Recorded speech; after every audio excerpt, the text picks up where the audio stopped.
Today we are talking about the grape of Gamay.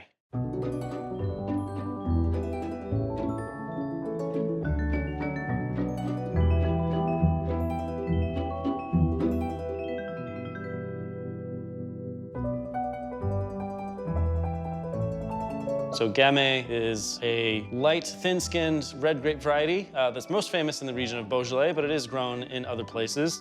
You see some in the Loire Valley. You'll see some in California. There's a handful of other places around the globe that do grow Gamay. But really, when we're talking about Gamay, we're talking about its home in Beaujolais, which is actually technically a part of Burgundy. Burgundy is an area of France, kind of southeastern France, and it's broken into several sections. Obviously, Burgundy is probably most known for Chardonnay and Pinot Noir wines, but Gamay wines are grown in the area of Beaujolais, which is in kind of the southern part of Burgundy, technically. Now, politically speaking, the area of Beaujolais is located in the Rhône du Parmont, so it's technically separated politically from Burgundy, but the reason why you see Gamay down here versus Pinot Noir Chardonnay up in kind of the Côte d'Or is the change in soil structure. So most of the underlying soil types that you see in Burgundy and the Côte d'Or, for example, are based on limestone.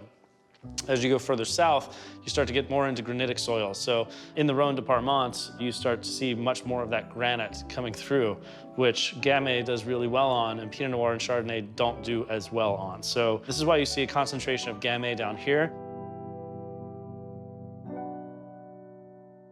Beaujolais itself is actually a pretty large appellation, but when we talk about quality Beaujolais, when we think about the Beaujolais that I like to drink on a regular basis, we're really talking about the 10 crus of Beaujolais. And a cru, in this sense, is really just kind of an area or a place that has been noted for making higher quality wines. So these 10 crus are actually named after different towns where they're located in the very northern part of Beaujolais.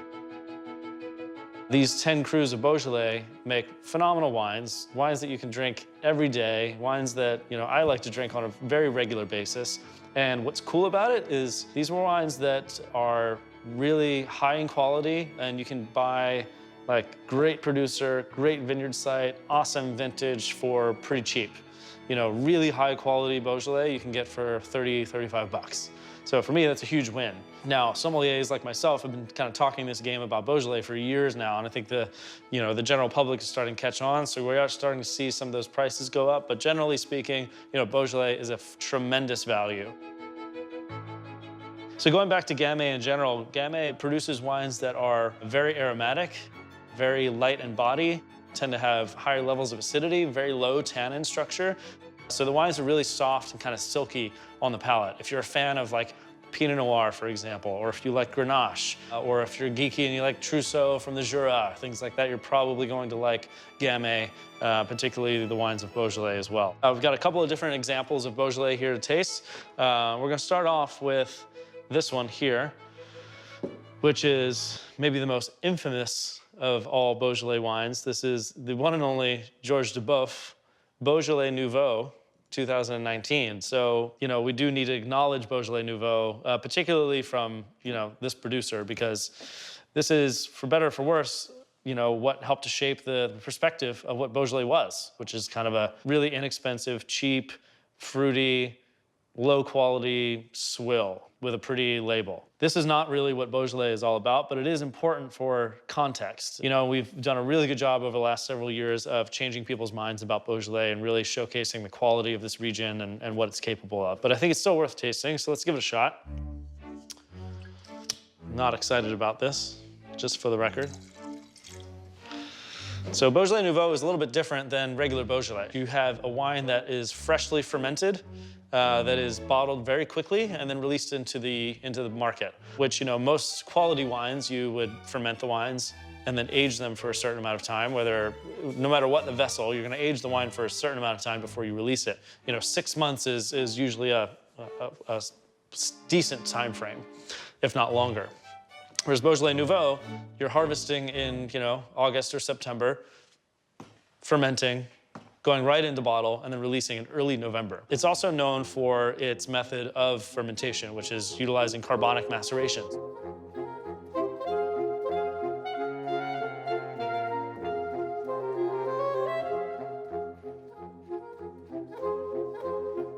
And what it does, it allows you to extract a good amount of flavor and color from the wine without a lot of tannin, and without, kind of this, like some of the more astringent flavors that you can get with the wine. So anyhow, this is what we've got. We got 2019 Beaujolais Nouveau from Georges Duboeuf. And it's exactly what I've been talking about. It's young, it's fruity, it smells like, Fruit Loops and banana peel and candy, and it's very fruity and sweet smelling.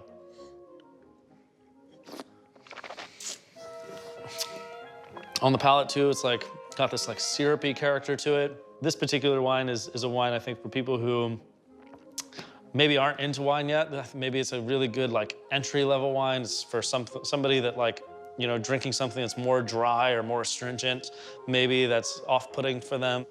But for people who are like serious about drinking wine, this is maybe not your thing. There are other producers out there though that are making quite delicious Beaujolais Nouveau, so I'm not writing off this wine as an entire category, but I think if you do want to try Beaujolais Nouveau, I would recommend trying it from a producer where they make really high quality wines as well, rather than this is more of a mass production grocery store kind of wine. So maybe skip this and go for the real deal instead. When I think about Beaujolais, or what I like to drink from Beaujolais, we're really talking about those crus that I mentioned. And each of them, if you think about it just the way you think about Burgundy, where, Vosne Romanée is going to taste a little bit different than the wines of Chambolle-Musigny, or which is going to taste a little bit different than Gevrey-Chambertin, etc. Beaujolais is very much the same way. So it's really fun to, taste through these different crus and see what each of them are like. And, they all have their own character to them. But for me, the first thing I always think about, and I'm like this with most wines that I drink, is, producer trumps most everything. So for me, it's really important to find producers that you think are doing a really great job and then try all of their wines. And the first one we're gonna try today is Domaine Chapelle. So this is a small kind of husband-wife team winery. It's fairly new. Michelle Smith, who's the wife here, she was a sommelier in New York City for many years, and she fell in love and moved to Beaujolais and started this winery with her husband. And I think she has an amazing palate, and the two of them together with his winemaking skills and her palate and her understanding of kind of what makes great wine have produced something that's really special. So if you haven't tried these are really fun. There's basically like a micro negociant, so they make a bunch of different wines. You can try, Domaine Chapelle from different areas in Beaujolais. So this one is from Fleury. If you're new to Beaujolais, you don't always know that this is Beaujolais right out of the gates. Fleury is one of those crus. So the way that it's labeled is by the cru that it comes from, which can be a little difficult, like I said, if you're new to it. So, you don't necessarily see Beaujolais on here. You just see the word Fleury. Anyhow, so this is a 2018. Now, what makes Cru Beaujolais better or more interesting than like a Beaujolais Nouveau, for example, or other Beaujolais, the vineyards here are much better quality. There's much more of a granite presence here in the crus of Beaujolais, so better terroir. And again, you're looking at fairly moderate prices to buy these wines, so it's like, why not just buy the best stuff? It's not gonna cost you that much money. This is awesome. So the difference between like a Beaujolais Nouveau and something like this, it's coming from a better terroir, better soil, better vineyard stock. It's probably, well, it's definitely, in this case, being made and cared for in a way that's more focused on quality rather than quantity. And from a winemaking perspective, there are some similarities. You do still see a lot of carbonic maceration in the wines of the crus. However, you're also looking at longer aging times as well. So, the Nouveau that we just tasted is 2019, which was released back in the fall of 2019. This and the next wine we're tasting are the 2018s, which is what the current release is for the crus. So they do spend more time aging. So they're just taken a little bit more seriously. And you can tell in the wines too. When you taste these, they're more complex, they're more interesting. They still have some of the charm of like what you think of with Beaujolais, which is freshness and aromatics and that kind of like poppy, zippy, like very, I don't know, energetic kind of vibe to them. So like this wine, I still smell a lot of really fresh fruit, but it's not as candied. It's not as like fruit roll-up-y or banana peel and some of the things that you get from that Nouveau. There's more just fresh fruit, and it's layered with like flowers and spice and a little bit of earth, and just smells really good. So Fleury, as the name implies, it kind of has it tends to be known for its floral aromas. So I also get a lot of like flowery aromas on this as well.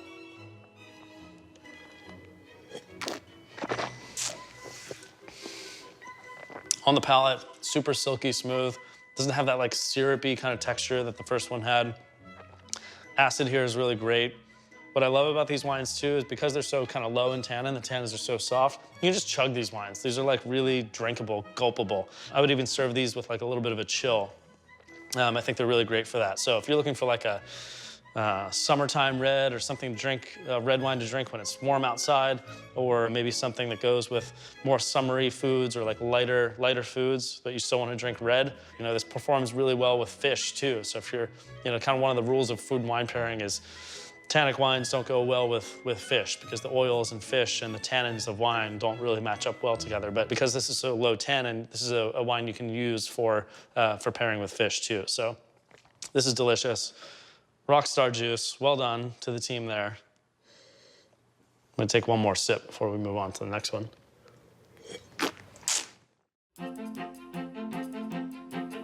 So the next one, this is Jean-Louis Jutrev, a winery that's been around for quite some time. And they also make wines from a handful of different crus within Beaujolais. And what I like about his wines are they're a little bit more old school and they're a little bit more kind of classic Burgundian in the sense that you don't see as much carbonic maceration with his wines and not as like that poppy, fresh fruit. There's more like kind of earth and spice and kind of funk in the Jutrev wines.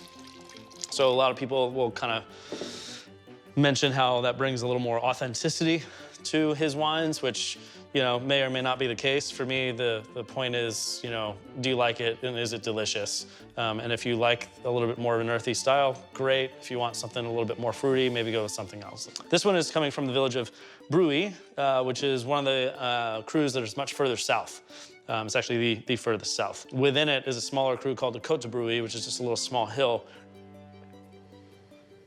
Yeah, and when I smell it, there's, you know, there's certainly some through lines with the last wine that we tasted. You still get some of those like really fresh, bright fruit aromatics and the flowers and things like that. But then you're also getting a little bit more layer of that earth that I was talking about. It's like a denser, more foresty, like darker fruit and a little bit of the funk here that I think makes the wine really fun. And I like that because, you know, for me, it's, when you taste certain wines from a given region, you want the region to show through. You want the typicity of the wine to show through. So I can smell this and it's still clearly Beaujolais, but then there's other stuff happening here too that I think makes the wine really interesting.